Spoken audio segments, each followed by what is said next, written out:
Eu cumprimento a todos com a paz do Senhor. É um prazer tê-los aqui novamente para darmos continuidade nas nossas lições bíblicas do primeiro trimestre de 2020 da classe Adultos. O título geral da lição é A Raça Humana, Origem, Queda e Redenção. Dessa vez nós vamos estudar a lição de número 2, a criação de Eva, a primeira mulher. E aí tudo que você precisa saber sobre a nossa abordagem da lição está nesse slide, você pausa e lê essas informações. Como também a compreensão do PowerPoint é bem maior quando se assiste essa apresentação inteira no YouTube. Se você gostar, você pode dar o seu like para que ele ranqueie melhor e outras pessoas tenham acesso, possam receber também esse material, ok? Os objetivos específicos para essa lição são 1. Apresentar a mulher no plano de Deus. 2. Descrever a criação da mulher. E 3. Apontar a missão da mulher. O texto áureo da lição diz o seguinte: E disse Adão, esta é agora osso dos meus ossos e carne da minha carne. Esta será chamada varoa, porquanto do varão foi tomada. Gênesis 2 e 23. Verdade prática. Na criação divina, a mulher é tão importante quanto o homem. Ambos se completam e são igualmente importantes ao reino de Deus. A leitura bíblica em classe está em Gênesis 2, do versículo 18 ao 25. Você pode pausar esse slide e fazer essa leitura. E aí, se quiser, pode complementar com a leitura diária, aquela feita de segunda a sábado, para que o seu entendimento da lição seja mais abrangente com esse repertório maior de versículos. A gente chega então à introdução da lição. A parte em destaque diz: nesta lição mostraremos o lugar da mulher na criação divina e no âmbito familiar. O Senhor, formando-a a partir da costela de Adão, designou-a para ser, em relação ao homem, uma companhia idônea e sábia. Eu sempre coloco a conclusão junto, porque isso é um plano de estudo, não é uma aula. E então, para que você conheça o pensamento do comentarista do começo ao fim, ou seja, até onde ele vai expandir a ideia geral da lição. E a parte em destaque diz: o Senhor Deus criou a mulher com a nobre missão de auxiliar e complementar o homem. Juntos formam a humanidade. Sozinhos e isolados tendem a desaparecer.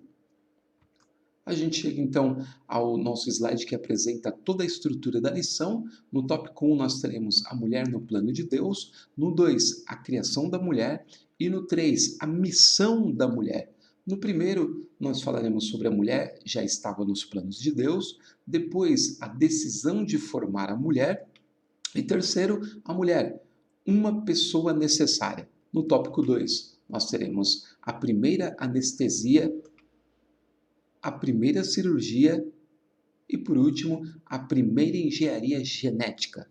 No tópico 3, a missão de esposa, a missão de mãe e, em terceiro, a missão como súdita do reino de Deus.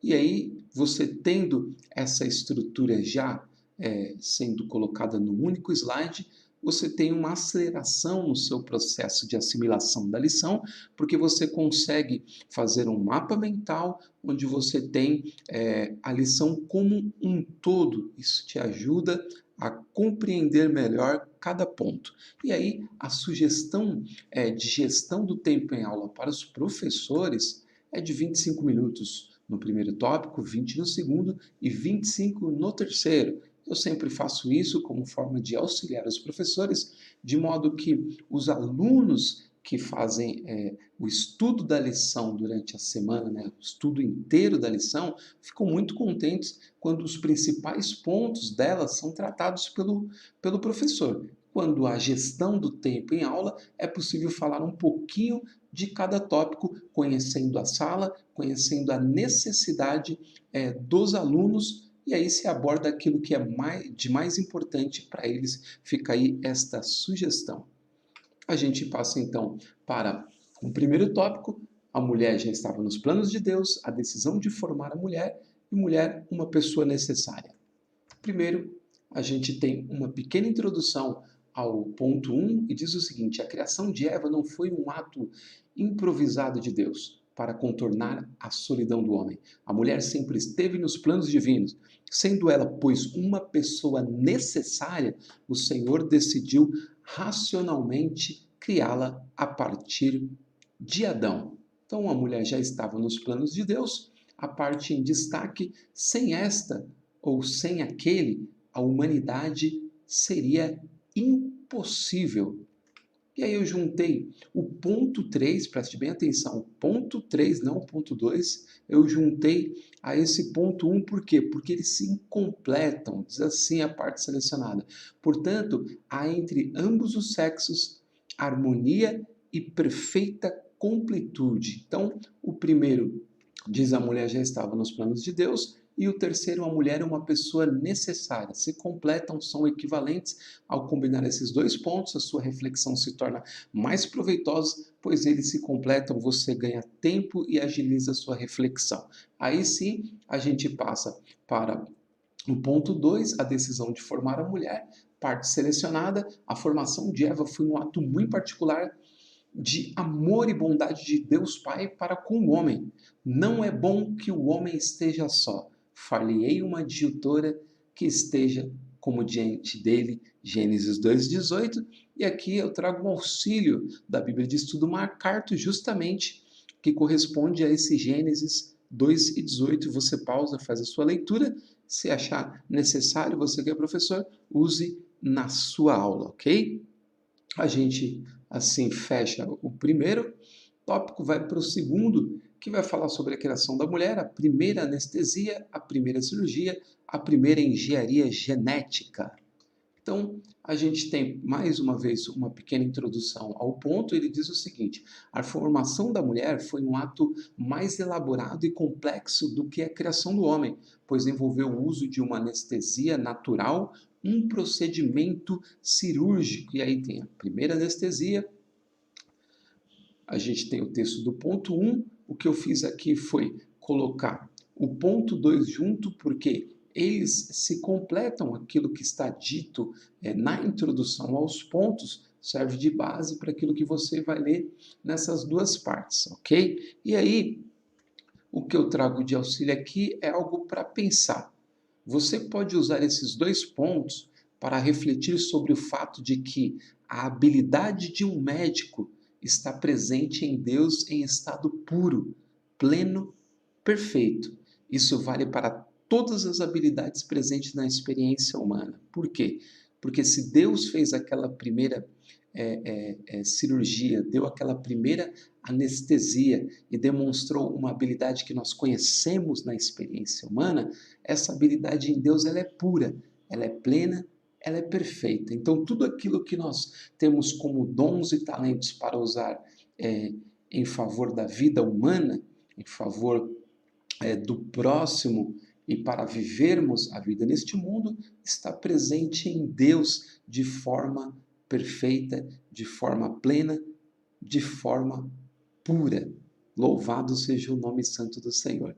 E aí a gente passa então para o terceiro ponto, a primeira engenharia genética, trecho selecionado. Observemos que da costela de Adão, o Criador coleta o material genético ideal do homem para a formação da mulher. E aí a gente tem uma dica aqui, um auxílio, na verdade, que eu tirei de um trecho do livro Gênesis 1 e 2, da página 190 a 194, da editora Fiel, do Dr. Adalto Lourenço, ok? Você pode usar para entender um pouco melhor essa questão, e você que é professor, se quiser, pode utilizar na sua aula para enriquecer a sua exposição, ok? A gente fecha assim esse ponto, chegamos ao terceiro tópico. Vamos falar sobre a missão de esposa, a missão de mãe, a missão como súdita do reino de Deus. E aí a gente tem o seguinte: a missão de esposa, trecho selecionado na missão. Nessa missão, a mulher ajudará o esposo com os seus conselhos sábios e oportunos, com as suas orações e com o seu trabalho no gerenciamento da casa. E aí eu trouxe o ponto 2, porque ele é equivalente ao primeiro, ou seja, ele completa o primeiro ponto. A missão de mãe, trecho selecionado, em relação aos filhos, a mulher orientada e apoiada pelo esposo é a real e a mais autorizada educadora dos filhos. E aí a dica aqui é justamente essa, que ao combinar esses dois pontos, a sua reflexão se torna mais proveitosa, mais enxuta, pois eles se completam. Aí você ganha uma reflexão mais agilizada e também ganha tempo, ok? A gente passa então para o terceiro ponto, a missão como súdita do reino de Deus, trecho selecionado, ao lado de seus maridos, as santas mulheres poderão ajudar os que ainda não demonstram a esperada maturidade cristã. Aqui a minha dica é aquela para pensar. Eu trouxe 3 textos aqui que mostram a relevância da mulher no âmbito profissional e ministerial. Justamente textos que vão colocar em evidência Priscila, esposa de Áquila, que junto com seu esposo foi cooperadora no ministério de Paulo. E é interessante que ela, junto com eles, era fazedora de tendas, ou seja, tinha uma profissão no mesmo nível que o seu esposo e que Paulo. Ela não era nada a menos do que eles. E também tinha uma congregação de crentes na casa dela. E junto com seu esposo, trabalhava na obra do Senhor, auxiliando o apóstolo Paulo. Então, o que eu quero dizer com isso? É algo que eu senti falta nessa segunda lição, que é justamente o destaque no sentido de que a mulher também é igual ao homem, no sentido de que ela produz conhecimento no mundo, ela ajuda a enriquecer o mundo com a sua profissão e ela trabalha de forma excelente também no ministério, na igreja. Então, a mulher é produtiva nesse sentido. Eu sou colaborador em uma universidade, onde eu também fiz pós-graduação recentemente. E percebo, como percebi na minha sala de aula, que a maior parte dos alunos são mulheres. Elas estão presentes em maior número nas universidades. Elas são mais atenciosas, mais dedicadas nos cargos em que exercem. Elas também ocupam mais cargos já de direção de empresas, não mais que homens, mas ocupam mais do que antigamente. Então, essa era uma questão que poderia ser colocado em relevo também, porque Deus deu a mesma capacidade intelectual e de ação no mundo, capacidade de escrever a história, capacidade de criar conhecimento, capacidade de ajudar o outro e o mundo através das suas habilidades. Então, nessa questão, a mulher está no mesmo nível do homem. Estes textos demonstram isso. O texto de Gênesis 1:26, quando diz que Deus criou o homem à sua imagem e semelhança, ali o texto termina dizendo que criou Deus a humanidade. Então a palavra é Adam. Então não só o homem Adão, mas a humanidade, colocando a mulher em pé de igualdade com o homem em diversos aspectos. Então, você que é professor e de repente você que é professora numa sala de adultos e vai ministrar essa lição, você pode colocar relevo nessa parte, porque está confirmada pelas escrituras e pela experiência que nós temos hoje no mundo, vendo a mulher se destacando nas áreas em que elas atuam. Então, um grande parabéns a você que é mulher que está recebendo esse plano de estudo, você que está estudando e você que vai ministrar essa aula, possa dar essa ênfase também, honrando a mulher, assim como Deus tem honrado na sua palavra, lembrando que o próprio Jesus, o Senhor Jesus, no capítulo 8 de Lucas, tem mulheres que sustentam financeiramente o seu ministério, mostrando que ele aceita ter o seu ministério ajudado pelas mãos de mulheres, ok? Assim, a gente chega à conclusão da lição, que diz o seguinte: o Senhor Deus criou a mulher com a nobre missão de auxiliar e complementar o homem. Juntos formam a humanidade. Sozinhos e isolados tendem a desaparecer. Por esse motivo, A missão da mulher cristã, a semelhança da esposa virtuosa de Provérbios, deve ser cumprida de acordo com a palavra de Deus e sempre com o auxílio do Senhor. Gênesis 4:1. A mulher, enfatizo, deve ser vista e tratada como co-herdeira da vida eterna. Espero ter, de alguma forma, ajudado a cada um de vocês para expandir o horizonte do seu estudo, sabendo que isso não é uma aula desenvolvida, mas um plano de estudo para que você possa, dentro da sua capacidade, expandir o seu conhecimento e absorver o entendimento da palavra de Deus e ensinar a outros. Assim, eu desejo a todos uma excelente aula e nós nos vemos na semana que vem, se Deus quiser. Até lá!